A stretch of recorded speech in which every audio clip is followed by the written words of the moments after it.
সাব্বাস ডাক্তার সাব্বাস, এবার না রইল বাঁশ, না বাজবে বাঁশি। এনজয় এনজয় এনজয়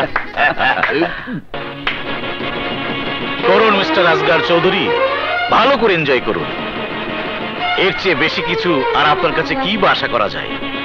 দিবার মতো একটা অসহায় মেয়েকে আপনার ভাই তুলে নিয়ে গেল, তার দেহটাকে তুলে নিয়ে গিয়ে পুতুলের মতো খেলা করল, পশুর মতো নির্মম ভাবে তার ইজ্জত লুটে নিল, আর আপনি তার বিচার না করে উল্টো মেয়েটাকে হত্যা করলেন। এই তো আপনার মানবতার মনুষ্যত্ব। ছি আসগার চৌধুরী, ছি, আপনি তো মানুষ না, আপনি যে মানুষ নামের কলঙ্ক। আপনারা বাঁচতে পারবেন না মিস্টার চৌধুরী। আদালতে সমস্ত অপকর্ম প্রমাণিত হবে, আপনার ভাই ফাঁসিতে ঝুলবে, আর জনতার সামনে খুলে যাবে আপনার ভালো মানুষের মুখোশ। না সিরাজুল হক, না, তুমি আমার কিছুই করতে পারবা না।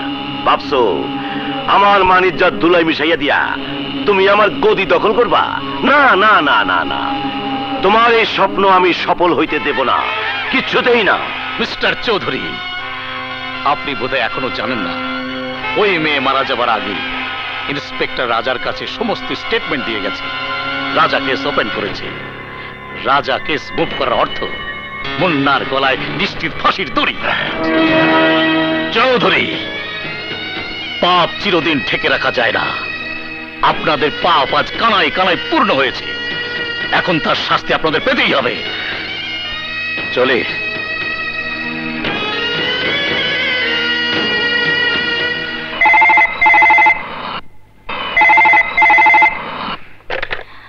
হ্যালো, মিসেস রাজা বলছি।